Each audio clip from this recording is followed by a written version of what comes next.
আসন্ন বিসিবি নির্বাচনে সরকারি প্রভাবমুক্ত রাখার আহ্বান তামিম ইকবাল খানের। বাংলাদেশের সাবেক এই অধিনায়ক দেশের বিসিবি নির্বাচনে প্রশাসনকে স্বচ্ছ ও স্বাধীনভাবে কাজ করতে বিশেষভাবে অনুরোধ জানিয়েছেন। তার ভাষ্যে জাতীয় ক্রিকেট বোর্ডের নির্বাচনে কোনো রকম সরকারি প্রভাব থাকা উচিত নয়। তামিম আরও বলেন, সভাপতির পদ ছেড়ে আমিনুল ইসলাম বুলবুলের বিসিবির নির্বাচনে অংশগ্রহণ করা উচিত।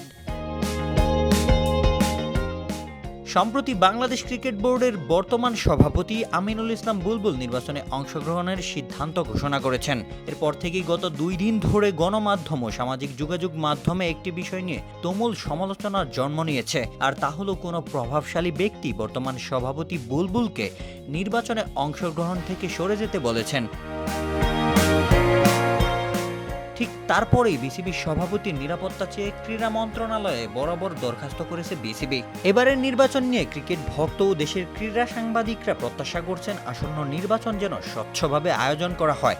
এরই ধারাবাহিকতায় যেন যোগ্য প্রার্থী নির্বাচিত হয় এবং দেশের ক্রিকেটের উন্নয়নে ভূমিকা পালন করতে পারে। রোশন মনির, আলটিমেট স্পোর্টস।